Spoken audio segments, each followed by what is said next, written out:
Update, it's still pissing down rain up the coast, so yeah, expect that tonight as well in Newcastle, in Sydney as well. It looks like the whole radar map is just covered in that at the moment. So yeah, plan accordingly.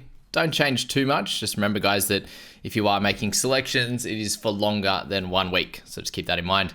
All right, this game last night was incredible, 34-32, and it was pretty close the whole way. There was no massive swings. You know, they'd get out by sort of 8 or 10, 12 points even, and then the other team would make a comeback. And just sad to see Adam Reynolds go down with a hamstring strain, it seems like, and hopefully it's a fairly minor one. It can be back in a couple of weeks, and I suppose it gives him a chance to rehab that knee a little bit, which he's got the brace on in those games. But he's so important to this side, isn't he, old Adam Reynolds, and continues to score well in the time he's out there. He played, just over a half a footy. Just before a half a footy. They've got him at 41 minutes. So it was about 39 there he went off, but 32 in that time. So he's had a really, really good season. Another one there where he had no negatives. So very impressive. Even with the 32 still averaging 53. Super frustrating for anyone who grabbed him this week. There were a few that are like, oh, why isn't anyone talking about Reynolds? This was part of the reason, but he also hasn't averaged that high, near that 60 mark for a good while. So that's probably the only reason we weren't speaking about him, but he was a good purchase based on the stats that he was providing, and he was doing it again last night, unfortunately, before the injury. Let's go to Ellie. I spoke about him as a potential buy for my team this week. It did not happen, but I am very excited to say that I did grab him in Supercoach, and we'll go through that at the end of this video as well.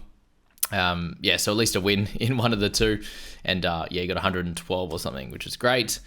2 tries for him. This was obviously a game where the base stats weren't going to be needed as much, but he still got 28 points in tackles, 125 on the run meter side. So terrific work from him with the 2 line breaks, 2 tries, and the 1 offload with 4 tackle breaks. So he's doing a little bit of everything. He'll go up a decent amount of cash this week, and will still be available to be purchased next week, but he'll be 680 odd, and he does have a buy in round 13 and 19 as well, so misses 2 of the majors.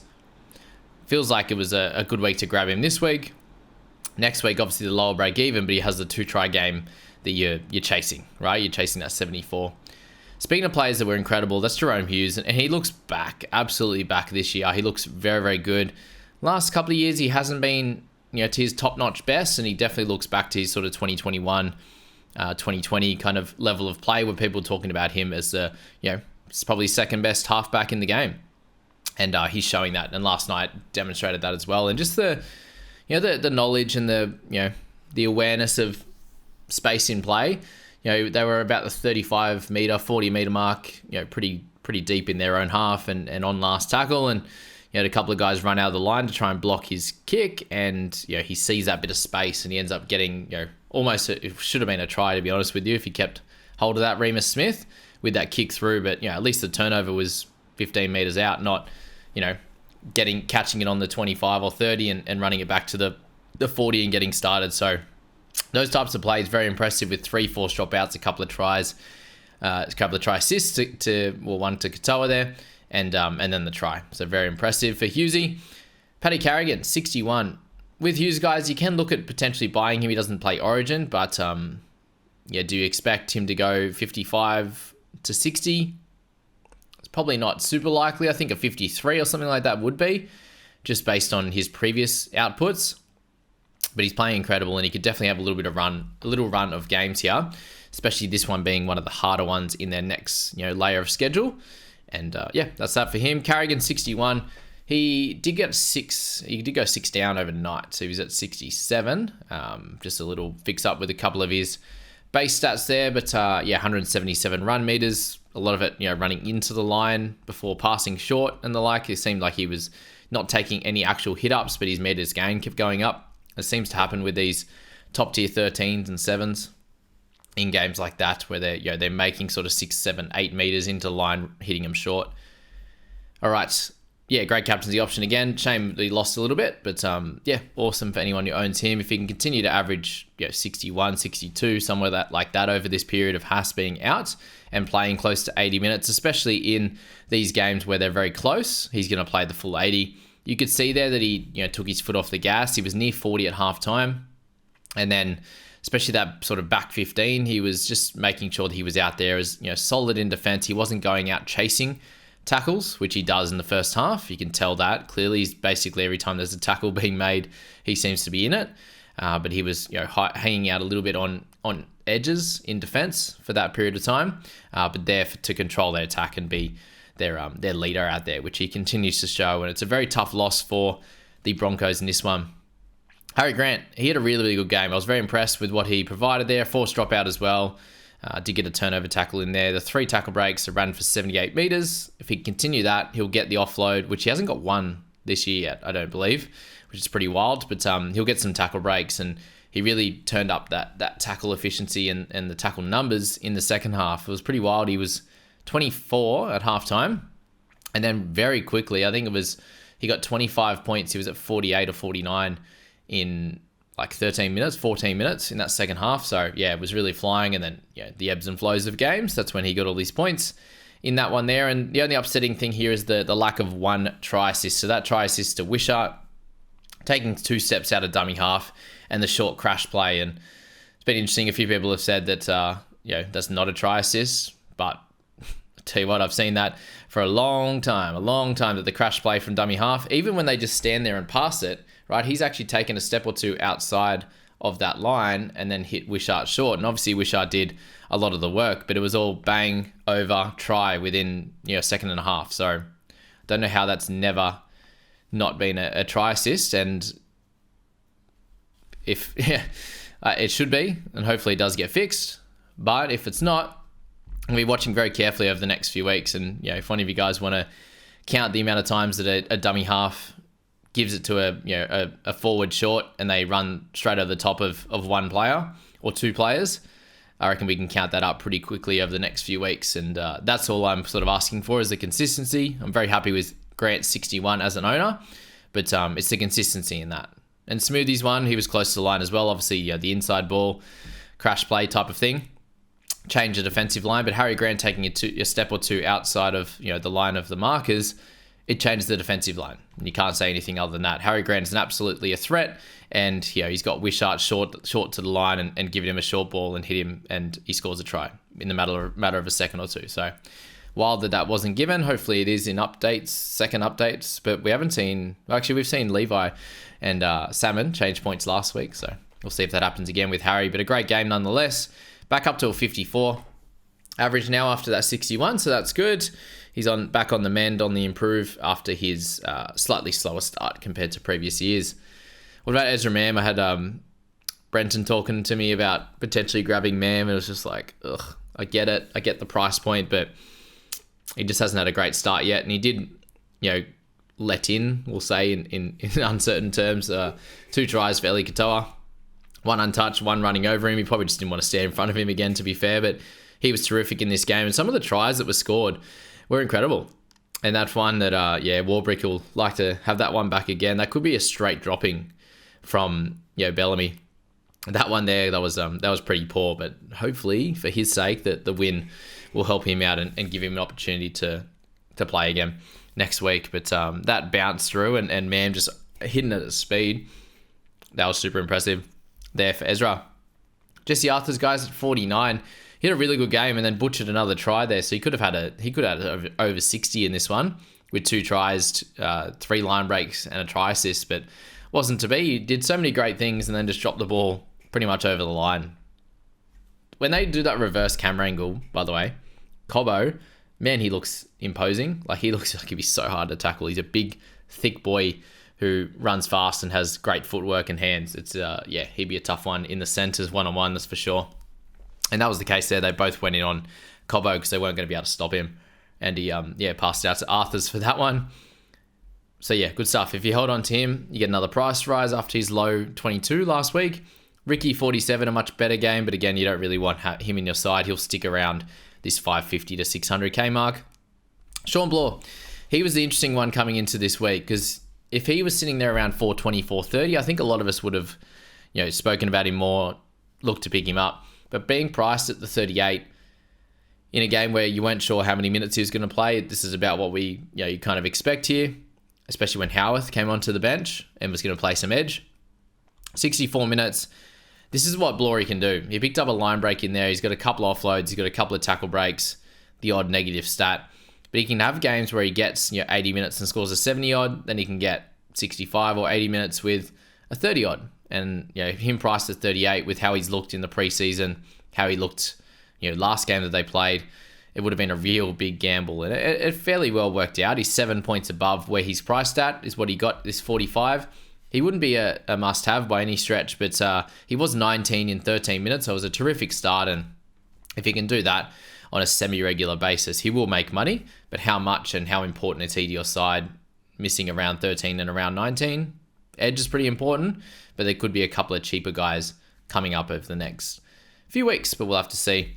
If you got Jensen, happy days. If you're looking at Munster, just be aware that he doesn't look exactly the same. It was great to see him back. Hopefully he's fine coming into next week and beyond, but his injury could play up at any point, and you don't want to be stuck with him, especially when there's other guys that are cheaper than him that are probably going to score better than him in a Brown or a Fogarty's even cheaper than him this week and stuff like that. So that's my thoughts on him. Nick Meaney, averaging 42 in the centre. That's pretty good from him, obviously kicking goals as well. And his goal kicking has been really impressive. He's smacking them straight and not missing many. So, yeah, well done to Nick on that one. Trent Loiero playing 71 minutes through the middle. So, very impressive. You would expect him to be scoring better. If you own him, you're holding him because the minutes are great and he's scoring well enough to be an edge middle guy that you can hold. Dual position, 600k, averaging 43. It's completely fine, but not someone that's going to make you money. Walters with a try assist as well. 209 kick meters when he obviously moved to halfback in the second half. They'll likely bring Jock Madden back in to this side as well, with Reynolds being out for a few weeks. So there's that. Cobbo, unfortunately, missing a little 7-pointer. Poor bloke.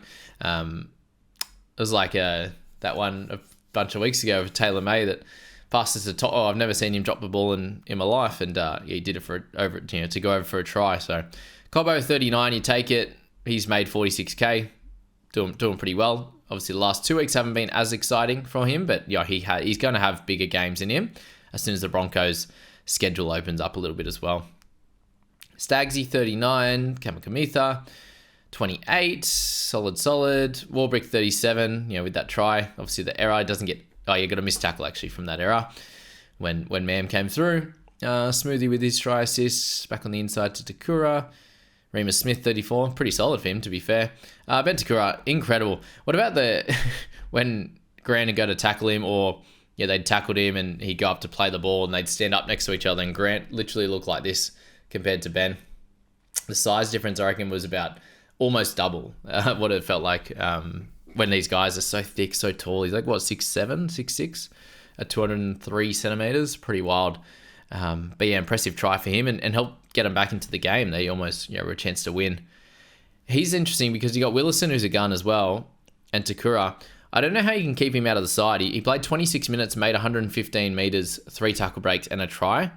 It's going to be hard to keep him out of the side now, especially, yes, he's raw, but he showed it against a Storm team that he could hold his own and do good things. So that's impressive. Obviously missed a couple of tackles, which isn't great, but overall, can't say much more.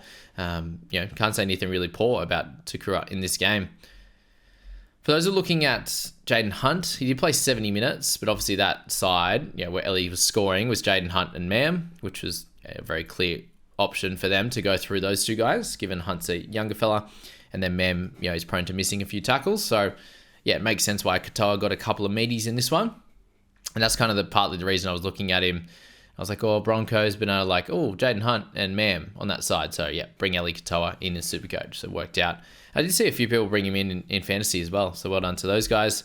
Tristan Saylor, 27. Yeah, this is where that, if you're 550k and only got a few weeks in the team, it's very hard to make money and, hard to come out and score amazingly well, especially in a fullback position, which is exactly what we saw with Pat. You can have a pretty solid game, a lovely try assist, look pretty busy at the start and still score pretty poor. And that's fullback play sometimes against good teams. If you're not, part of the action, try assists, offloads, tackle breaks, and sometimes it's just not going to work for you. So 24 for Pat. We saw that in the first game against a good team. And then he went 80 odd, 50 odd. So expect bounce back games from him. He won't lose money. He'll be fine. If you did bring him in this week, though, it's a bit of a pain. Dean Mariner, 27. Obviously that try early. And then he was kind of hobbling about, wasn't he, for a good portion of that game. So hopefully he's okay and you take the 27 and run with it, but you'd hope for more than 61 run meters. But again, he was carrying a bit of a back issue after one of those plays. And then Fletcher Baker back down to earth there. So if you have him, not happy with the 23 at all. Still a hold, but 1 point in runs, 19 meters gained. That's pretty disgusting in 36 minutes. Plenty of tackles, obviously, which meant that they didn't have the ball for a lot of that time. But to have 19 meters is pretty yuck. Corey Oates, you'd hope for him to get a little bit. Yeah, he got a nice turnover tackle, but he would hope to get involved a little bit more in the 24 run meters, 8 tackles in his 20 minutes. Wishart with a lovely try there for anyone who has got him at the moment and you're looping him, you probably don't take the 21. Jack Howarth is going to get a little bit cheaper as well with his 6 in 17 minutes. So yeah, I think he's a little bit behind at the moment in getting a spot, especially in the back row. Centres, he's a little bit closer, but back row, not going to happen with Blory. And then, Chan showed that he could hold his own as well. So that's our first game of the week, guys. We will quickly jump into Supercoach now for the week. All right, always goes to the AFL one for some reason. So let's get into that. And obviously, Ellie Katoa up top with his beautiful 112 was a big, big winner. And me owning him, very, very happy with that. So 112 for that of Ellie. This is pre-updates, guys. Hughesy with 107. So both guys I was potentially looking at. Decided to go with Katoa in that one. And that worked out swimmingly. And then Grant. You wouldn't believe it, but Grant got the try assist. What? And he got a try contribution for the other one as well. So there you go. 12 points, or 20 in total. 12 with the 8 in the line break assist for that second try. So interesting that they've given that one, hey? But it's a good scoring from those guys. You're happy with the 77 after a couple of lower games on his front. Meany keeps doing good things. Pat with 50 is a little bit frustrating, obviously with that try assist. He had a forced dropout in there as well. But not too much else on that side of the ball with tackle breaks and the like, only the couple. So 50 is a little bit frustrating, but they do have some nicer matchups coming up. Munster 46, again, just watch him for a while. See, watch his price go down. Blore, he's very cheap in Supercoach there, 445. That's his second game now. He's someone that you could look at potentially for next week in Supercoach. Carrigan, 66. Good to see Mam get a good score, obviously 70, and then Arthur's 84. If you've still got him, it could have been a ton for him as well. Jensen 50 was good for those playing him. I do see a bunch of players with him in their side, and then Fletcher Baker 28. So not great overall, but a couple of good scores. If you got involved in the Katoa, a Hughes, a Grant, or potentially Arthur's or Carrigan, you're sitting pretty, and that's it. So that's the Thursday update, guys. We've got a couple of fun games tonight. I'm excited to see them. Hopefully they're not too affected by rain and drop ball, and they're anywhere near the quality that we just saw from Storm and Broncos. So thanks, guys. We'll see you in the next one.